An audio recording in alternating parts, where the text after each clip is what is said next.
Hi, everyone. Thank you for joining us for this webinar on extended eligibility for 21-year-olds in COVID-19.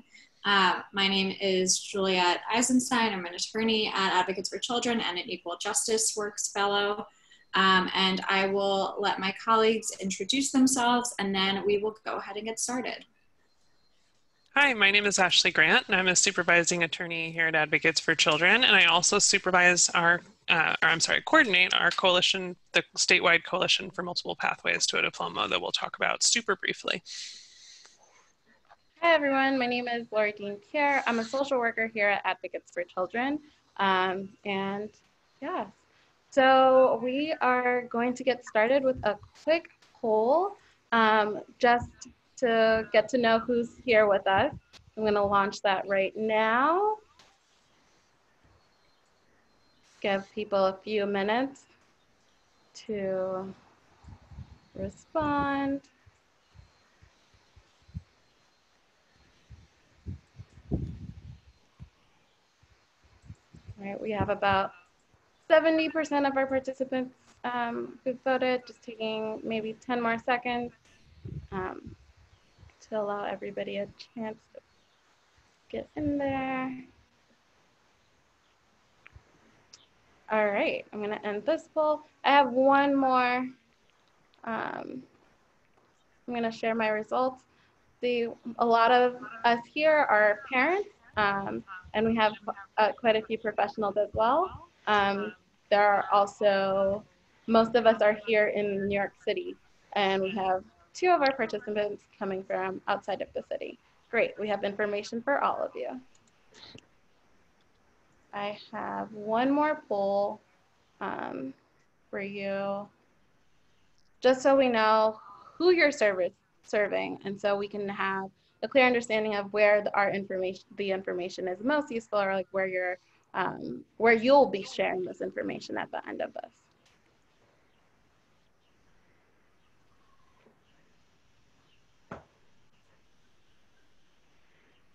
Okay.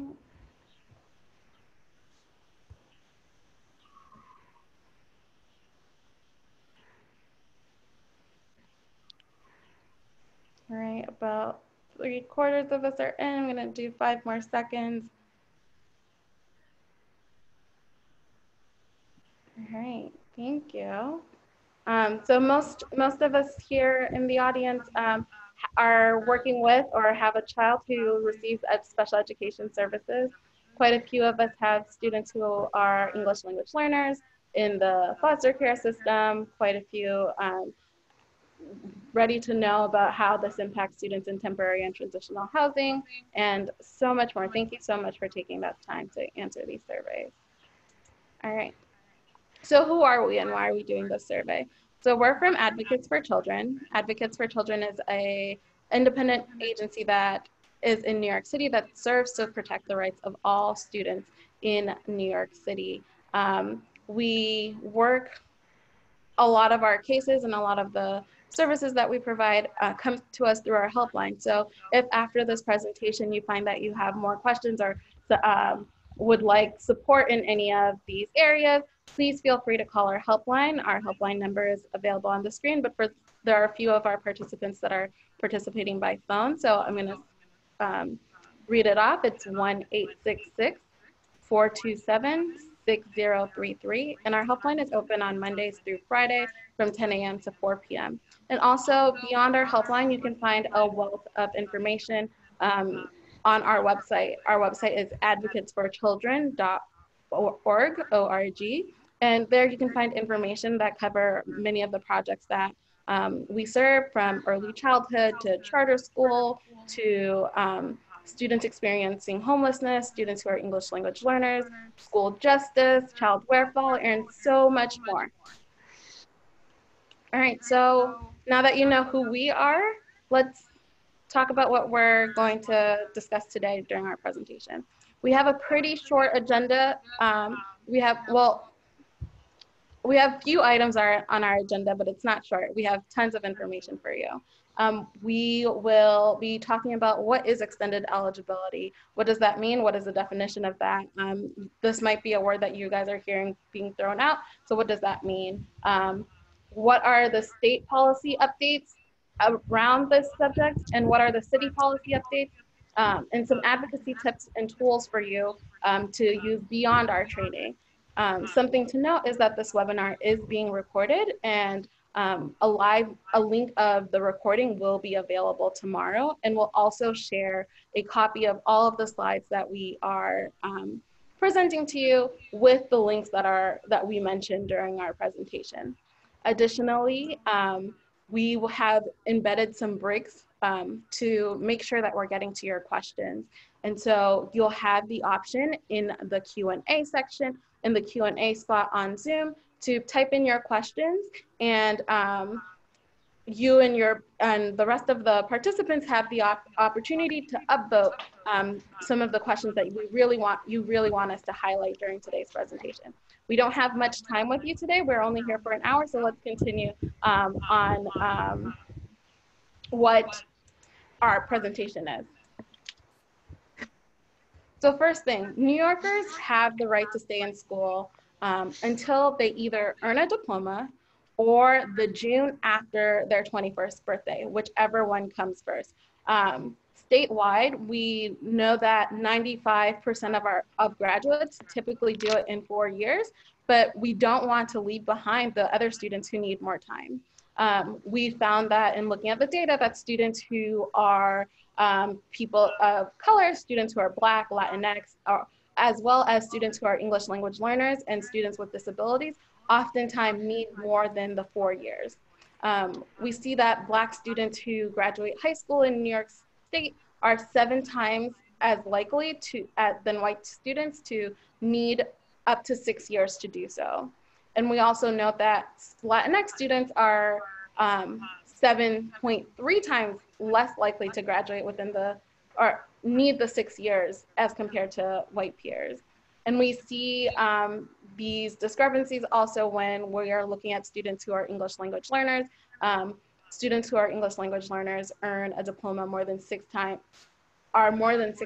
likely as non-English language learners to need up to 6 years to graduate. And we see that also when we're thinking about our students with disabilities who often may need that extra time to graduate. And I'm getting all of this information from an analysis that we did on high school graduation rates throughout the state. All right, so as we're diving into the presentation, there are some keywords that we're going to be saying, that we're going to be going over, that I want to make sure that you as our participants and as our audience members understand and know. So one thing that you'll hear us say is aging out. And what that refers to is to students who are, students generally lose their right to attend high school after they turn 21. So we see that statewide, 3,700 students turned 21 during the last school year. And if you didn't earn a diploma by the time you were 21, you're often considered having aged out.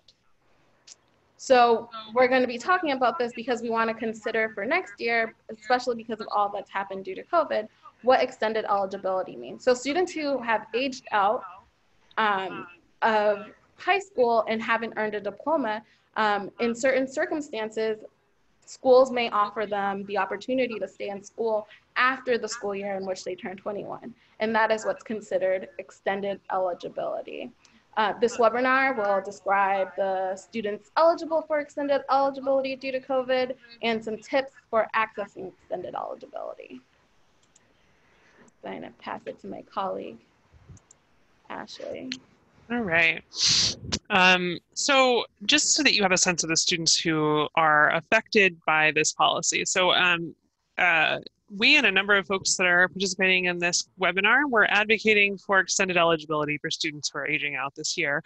And as Laura Dean said, there are some discrepancies, there's some racial disparities in students who need additional time. So for example, 74% of students who were aging out in June of 2020 are Black and Latinx, even though Black and Latinx students comprise just 44% of the total high school population statewide.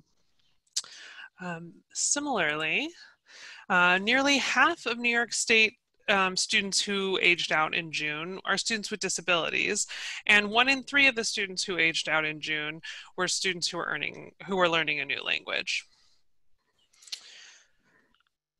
So an important thing to know is that on June 18th of 2020, the New York State Education Department issued a memo to all schools across the state strongly encouraging schools and school districts to allow those students who will age out of school, who aged out of school in June, for this year only, the opportunity to return to summer school and, if necessary, attend school in the 2020-2021 school year in order to complete their education and earn a diploma. And this is because we know that due to the pandemic, many students who are aging out, sorry, you can't see my slide, many students who are aging out this year didn't have the opportunity to participate meaningfully in remote instruction. Many of these students could not benefit from remote instruction, had trouble logging on.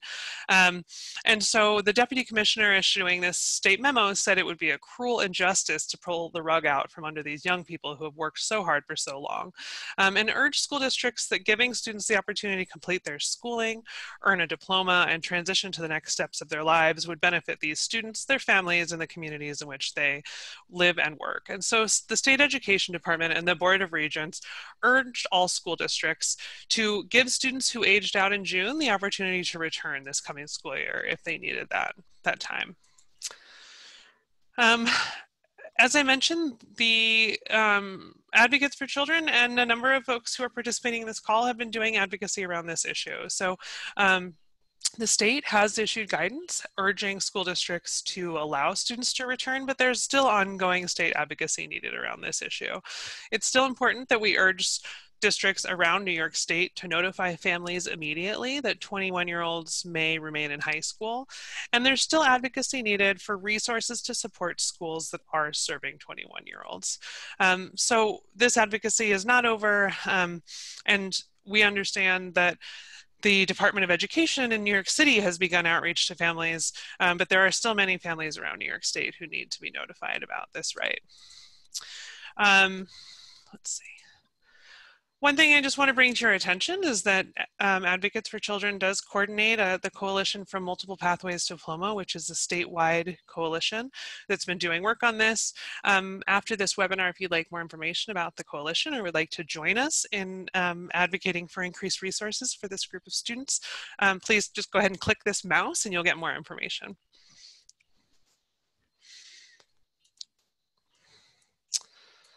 All right, so as Laura Dean mentioned, most of this webinar is going to be focused on New York City, but these are some steps that all families in New York State can take regarding extended eligibility. So any student in New York State can reach out to your school to share the NYSAA memo or the New York State Education memo that's linked here and can request more time in school.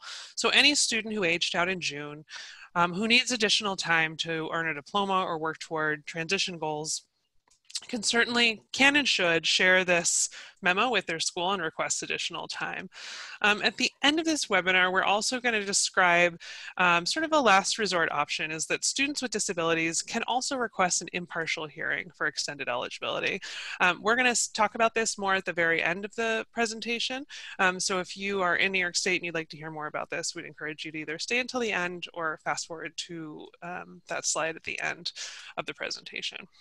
But at this point, we're going to take questions before we move on to the way that New York City is implementing this extended eligibility policy. So I think right now we have one question that we're actually going to answer pretty shortly, nothing specific to New York State level advocacy. So I'll give it a few more moments if anyone else wants to write anything in the Q&A, and then we will transition to New York City.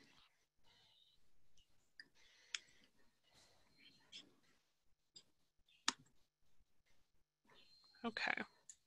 So we have some more opportunities to answer questions, so let's go ahead and move on. Okay. All right. So as Ashley just said, we're going to transition now to talking about what's happening at the New York City level for students who are 21. So the DOE, or the Department of Education, is planning to deliver an extension of services for students who would typically be aging out of school but are in need of continued education or support services in order to either graduate with a diploma or to transition to adult programs and services. And the DOE is extending these services to students that fall into 3 different groups. So these groups are, number 1, students who are close to graduation but have not yet received a diploma. Number 2, students whose IEPs recommend New York State alternate assessments. And number 3, students who can receive transition consultations. And we're going to talk about each of these 3 buckets of students in turn.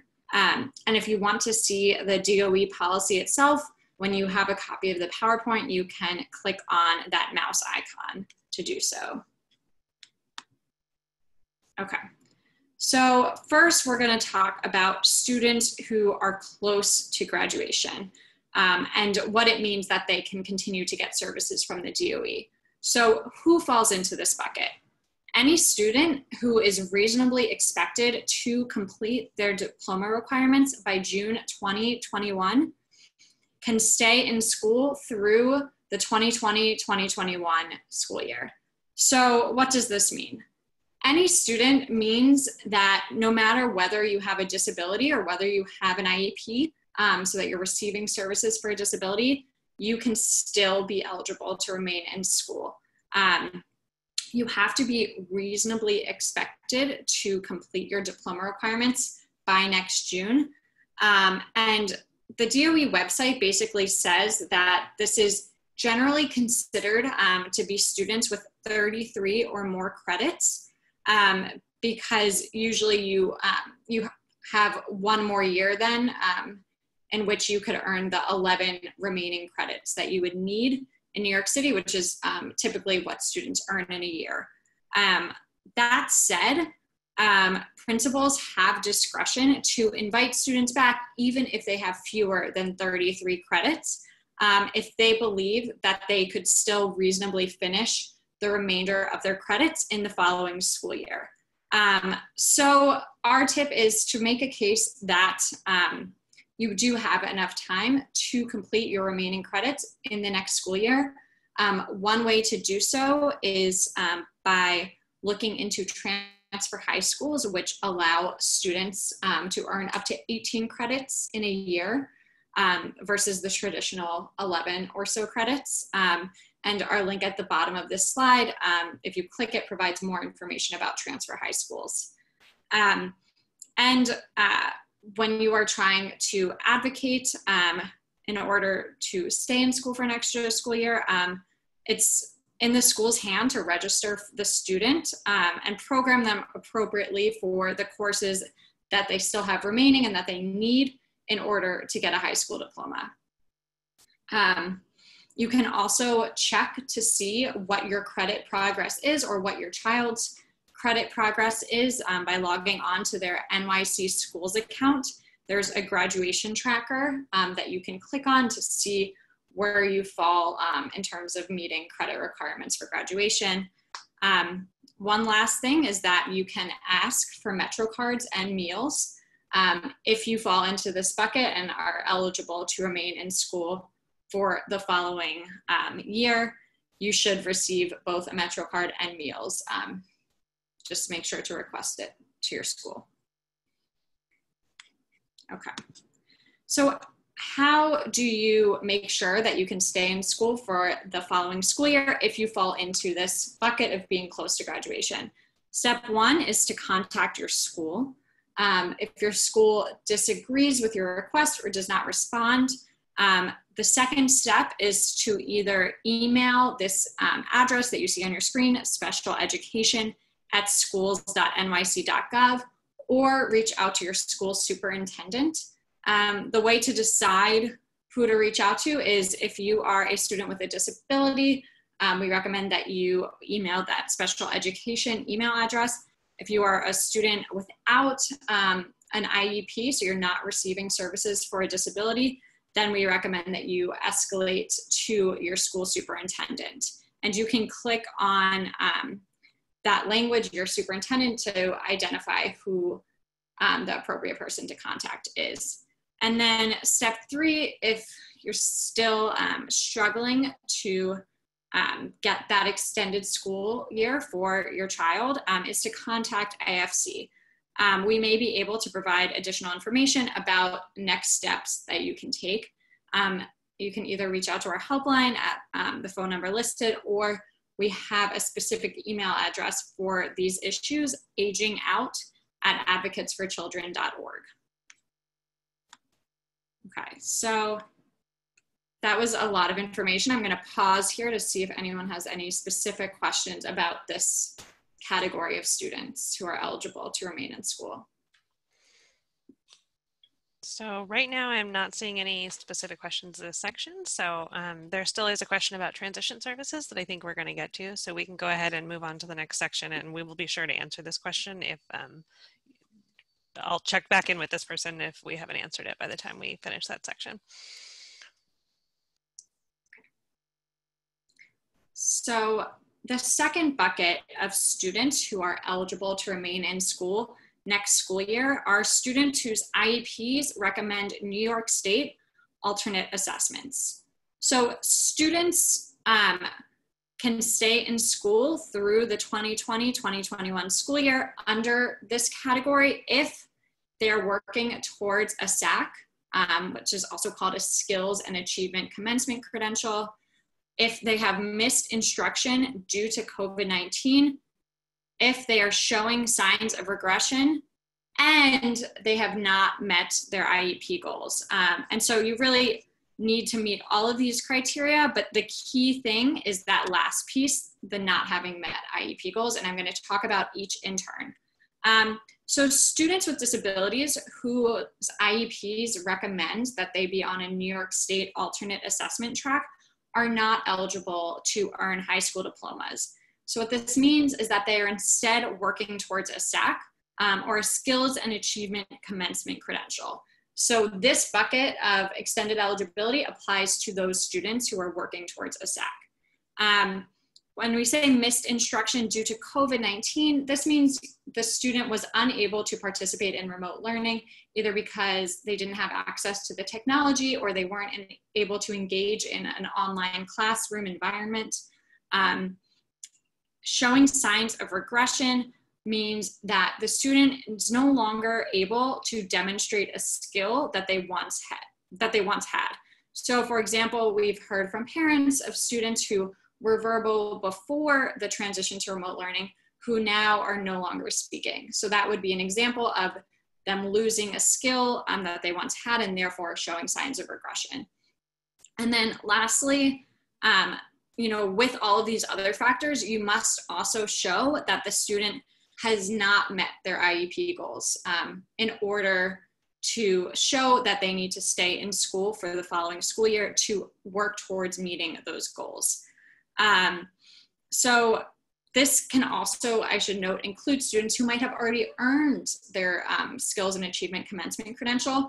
If they are not meeting their IEP goals still, then that would be a reason that they could still come back for the following school year. And I should also note that for students who are currently in District 75 summer school, the DOE has said that they will be progress monitoring next week to determine whether students in summer school have or have not met their IEP goals in order to then make the determination of whether they're eligible to come back for the following school year. So we have a few advocacy tips here to note about whether or not a student has met an IEP goal. So if the school says that your child has met their IEP goals and you disagree, we would recommend emailing the principal of the school specifying which IEP goals you believe have not been met. You could also point out that the student's IEP goals are not appropriate. So even if they have met them, it's not really a true indicator of them making adequate progress in their program. If the goals in the IEP also don't capture regression, you can focus on the areas in which the student has regressed to point out that they're really not meeting, they're not making adequate progress despite on paper seeming to have met the goals that are in their IEP. We also recommend not just focusing on the academic goals that are in the child's IEP, but also their transition and post-secondary goals, because those goals can capture some of the things that a student might be working towards in order to transition out of their high school program and not just, working towards achieving certain coursework and other academic skills. Thanks, Juliet. The real takeaway on this is that what the Department of Education is really going to be looking at when they're deciding whether to invite students who are alternately assessed to come back in the fall, the focus is really going to be on these IEP goals. So your advocacy for your child should also really be focused on whether or not they've met their IEP goals and whether or not their IEP goals were appropriate in the first place.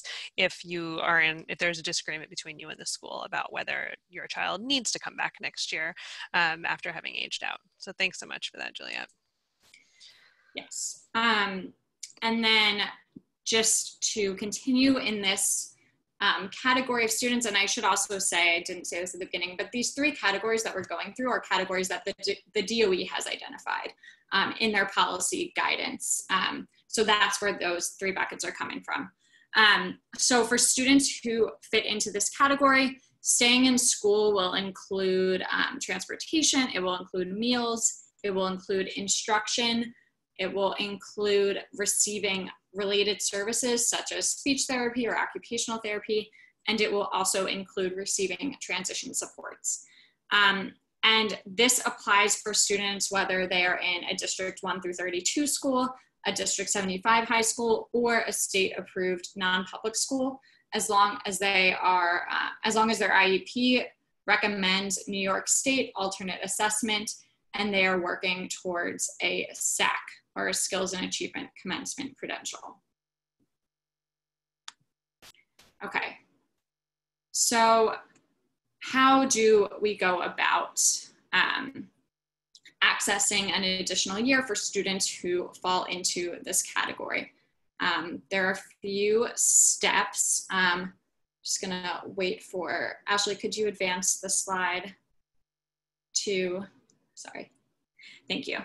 Okay, so similarly to before, the first step is to contact your school and let them know that you believe your child is eligible to remain for an additional year because they have not met those IEP goals. And you can also indicate if they are showing signs of regression or other issues that have come up during remote learning. If the school disagrees or does not respond to you, you can escalate to this special education email address. So it's specialeducation@schools.nyc.gov. And then lastly, if you are still struggling to get the response or the school continues to disagree, you can contact AFC either at our helpline or specific email address we have, agingout@advocatesforchildren.org. We recommend that students who are attending non-public schools, so students outside of Districts 1 through 32 and District 75, should do steps 1 and 2.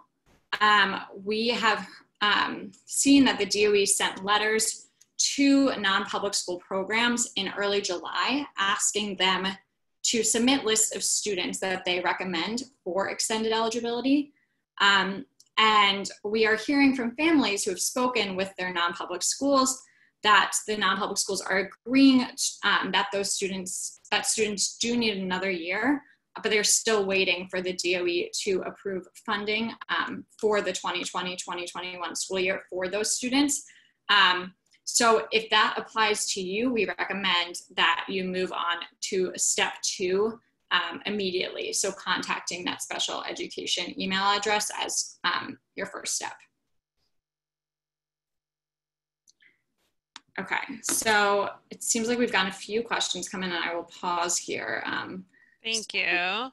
So one question is, will parents be required to prove regression? And so this is a great question. So our understanding of the policy regarding students who are alternately assessed is that things that schools should be considering is or that principals are going to be considering and determining whether to invite students back is this a student on alternate assessment who has missed instruction due to COVID-19? They should also be considering whether the student has shown signs of regression, but our understanding is that the Department of Education is really going to be making this determination based on whether or not the student has met their IEP goals. So if you are observing regression in your child, and they are no longer meeting their IEP goals, we would really encourage you to highlight any IEP goals that they are not or are no longer meeting. But you should absolutely indicate to your child's school if you are seeing signs of regression that perhaps they aren't seeing, particularly if that regression is not captured in IEP goals. It does sound to us like students who who are working toward a SAC and missed instruction who are not meeting their IEP goals will most likely be offered an additional year of school. Students in District 75 should have already been offered summer programming, and the determination that we understand is happening this week is regarding whether they will be invited to return in the fall. And again, we understand that determination is really the deciding factor is going to be the IEP goals. There was also a question about transfer schools. And so I think this question is because when Juliet was presenting about the criteria for students who are close to graduation, one suggestion was that this bucket applies to students who are reasonably expected to complete a diploma requirement before June of 2021. And we have information here about applying to transfer schools because transfer schools can frequently allow students to amass more credits in a one school year than a comprehensive high school. So the question is, what if transfer schools are full? And the good news is that transfer schools are still a lot of transfer schools are still recruiting for students for the fall. I will be very surprised if the schools are all full by fall. In my experience working closely with transfer schools, there is almost always space in these schools at the beginning of the school year. So there are virtual open houses happening now for the fall at transfer schools all around the city. And if you click on the link on this slide that I'm showing you right now, which is slide 17, you can get some information about those open houses.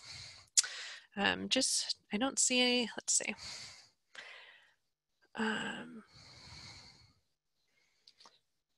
All right. Someone is saying, I just want to mention that after months of advocating for my son's regression due to COVID-19, he was finally granted the chance to return in fall, and that it was a long process with much resistance. And this parent is encouraging other parents to fight and submit documentation. So thank you so much for sharing that. And then we're also hearing, Ellen is sharing that we've been talking to schools and they're stating that many parents are going to be going to due process. So we will also be talking next about what parents' due process rights in this process are. We do encourage families first to talk to your school and then to escalate to the special education inbox, but it is possible that some families are going to need to file an impartial hearing request, and we're going to talk about some resources for doing that next. So let me just get us back. All right. Go ahead, Laura Dean. Before we jump into the due process issues, I want to mention the third bucket that Juliet had previously mentioned. The DOE, the New York City Department of Education, is offering transition consultation. So it's offering consultative services for some students, different than some of what was being offered in high school. Students who have IEPs, who need to be connected with adult or post-secondary services or education, but have otherwise completed schools, can access these services. These students can participate in these transition support services, which include assistance with eligibility applications, and access to post-school programs. And this is for any student who has a disability, whether or not they've finished high school, so whether or not they've been awarded that diploma at the end. they can participate in the transition support consultancy services through the 2021 school year. We know that these services can support eligibility applications and access to post-school programs and services as needed through the summer and through the school year. You can reach out, if you're in New York City, you can reach out to your borough's TCAC, which is the Transition Center. Now I can't think of what the acronym stands for. Julia, can you help me? College Access Center, I believe. Transition and College Access Center. Thank you so much, Julia. Or so you can reach out to your borough's Transition and College Access Center, or TCAC, or the District 75 Transition Office as appropriate to access your services. There is a email address for connecting with the TCACs that I'm sure we'll share shortly. And for students who are in District 75, there is, we're going to share that shortly. So what do these services include? It can include one-on-one support, which is in person or can be in person or remote. The DOE's website says that students with IEPs who need to be connected with adults post-secondary services or education, but have otherwise finished high school can participate in transition support services. So as I've mentioned, this can include assistance with eligibility applications and access to post-school programs. Having some minor technical difficulties, but the information I'm sharing is still correct. Post-school programs and services as needed through the summer. So as I said, this support or this consultation can happen in person or one-on-one. You'll need to reach out to the TCAC to figure out how to connect with them in that way. It can also, the services can also include, here, I'm going to just share. Sorry. No, it's fine. Technology. We're on slide 25 and my screen just shut down. Sorry, folks. All right, are we seeing? Yes. All right. So these services, as I mentioned, can include help applying for colleges. So applications, whether it's for college or vocational program, or for services such as Access VR or through Access VR, or for eligibility through OPWDD. The TCACs or the District 75 Transition Office can help you, your student, the family that you're working with, review documents and help make calls for you. So if you're having difficulties accessing OPWDD, for example, they may be able to help you make those calls and reach out on your behalf with your permission, of course. And these consultation services will remain in effect, as we've been told that they will remain in effect until the adult services are in place.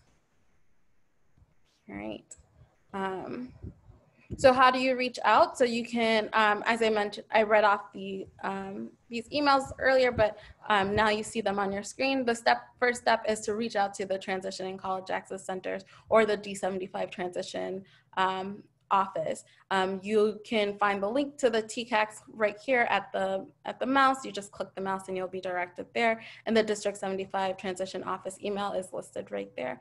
If you are unable to hear, if you don't hear back from the TCACs or from the District 75 Transition Office, you should escalate this issue to the Special Education Office within New York City at the special education at schools.nyc.gov email address. And if you're still having issues, please feel free to reach out to us. We've listed the same email address throughout all three buckets, but agingout@advocatesforchildren.org, or reach out to us directly on our helpline, which is 866-427-6033. Are there any questions? I see a question has come up. Wait. So Laura Dean, we're now your PowerPoint just closed down and we're doing some funny screen sharing again. Okay. Sorry for the technical difficulties, folks. We are struggling a little bit with our computers today, but we've got a couple of questions in the chat regarding this section. One question is, does the one-to-one support, so this is slide 25, does the one-to-one support include typical transition services like travel training or activities of daily living skill support?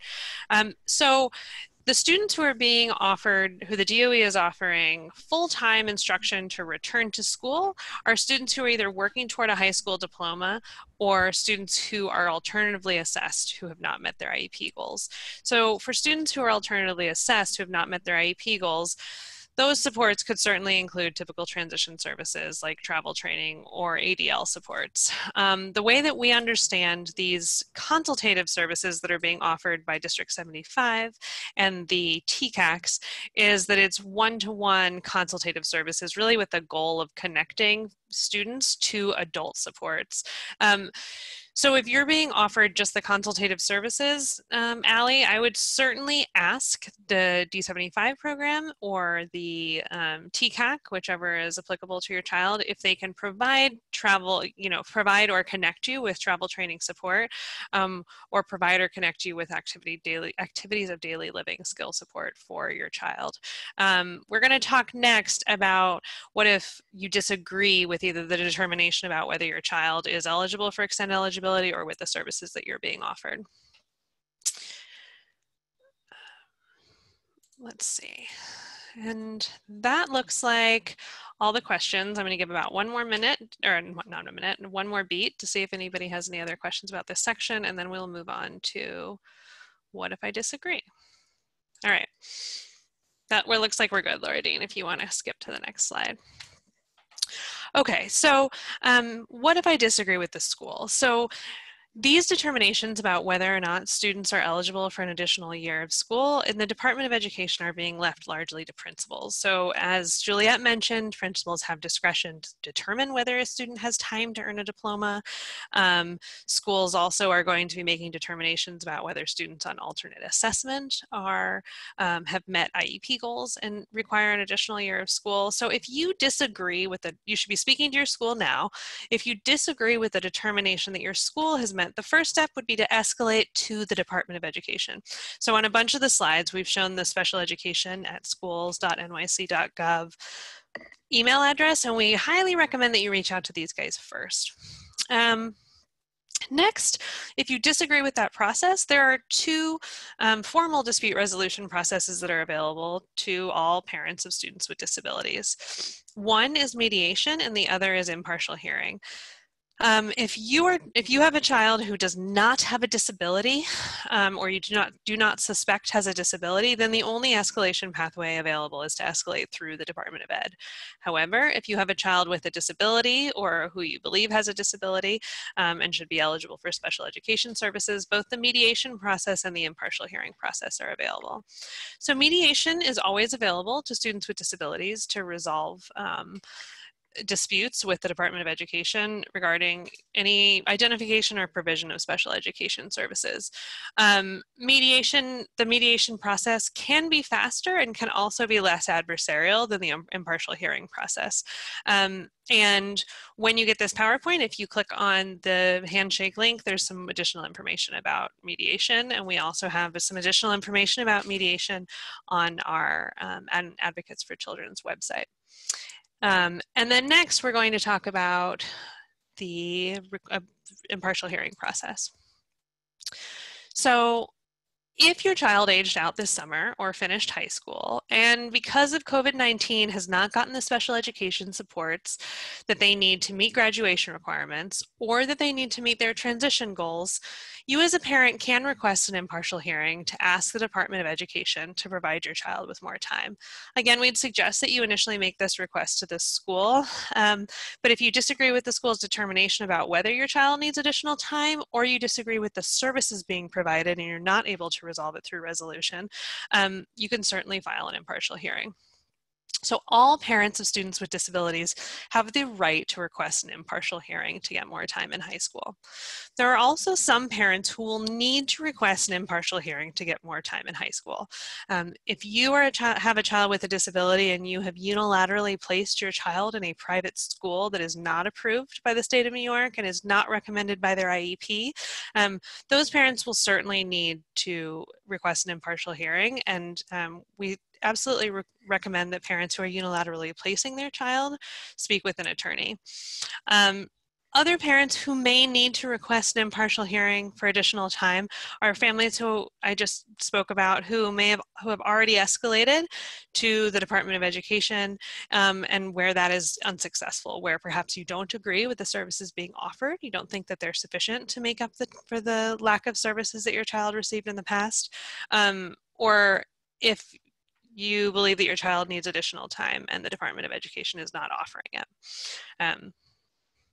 So if you click on this link below where there's a little mouse and a link at the bottom of the screen, Advocates for Children has created a tip sheet for requesting an impartial hearing for extended eligibility for students with disabilities. You can always work with an attorney to request an impartial hearing, or you can request one yourself. And to request one yourself, you can fill out a 2-page form.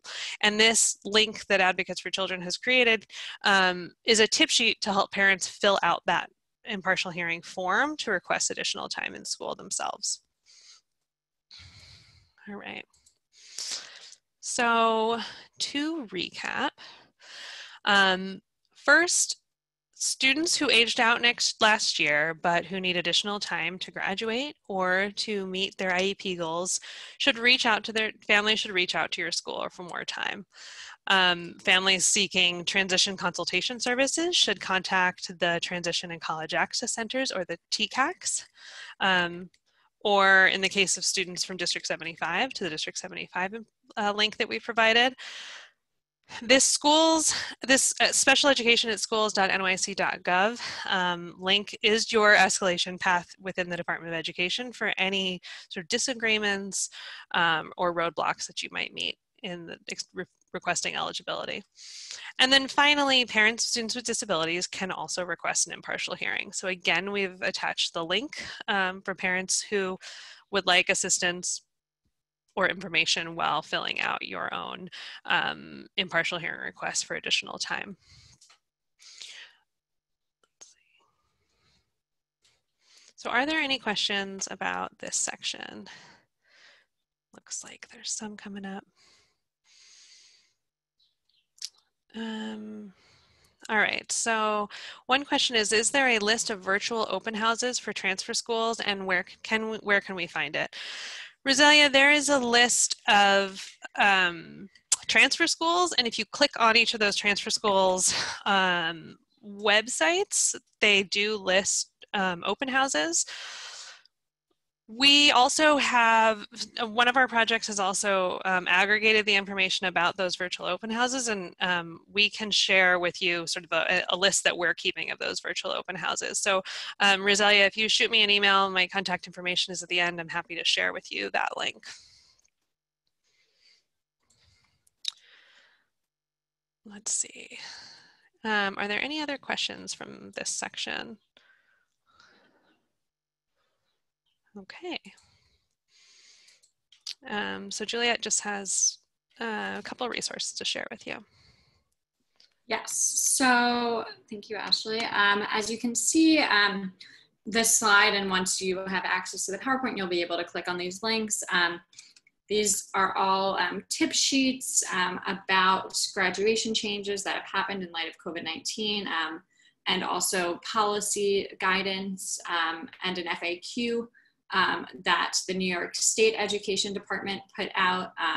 So these are additional resources that you can use as you're navigating graduation options and pathways and requirements now that the school year is over, and if you are able to, you know, enroll in another additional school year this fall.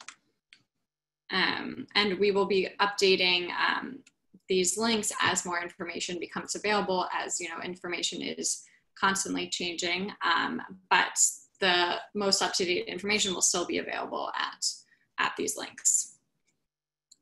So we've now come to the end of our presentation. We can pause. It seems like there's one more question we're going to answer, and then we have a survey and a few questions that we would really appreciate if you all could answer to give us feedback and let us know how this was.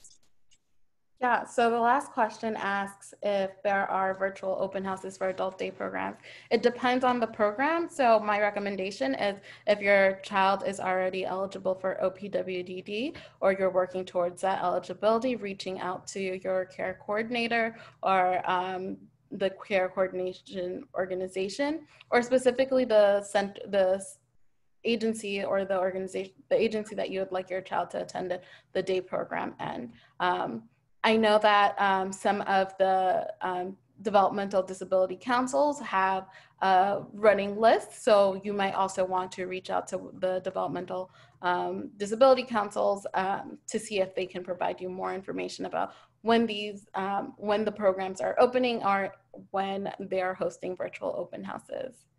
Thanks, Laura Dean. I would just add that transitioning from school to an adult day program is exactly the type of transition that the TCACs and the District 75 transfer consultation services are planning to try to help facilitate. And so if your child, for example, was supposed to transition to an adult day program and has not yet done so, one, I would ask the Department of Education to continue providing supports to that child during the upcoming school year, assuming that they are either working toward a diploma or more likely a student on alternate assessment. And I would also reach out to the TCAC or the District 75 transition office, because our understanding from conversations with the DOE is that they are really working through those consultative services to make sure that those connections to adult programming like Adult Day are solidified. So questions like, can you help me find open houses for adult day programs, are exactly the kind of thing that I would direct to those folks. And if they're not able to answer that question, would escalate it to the special education inbox.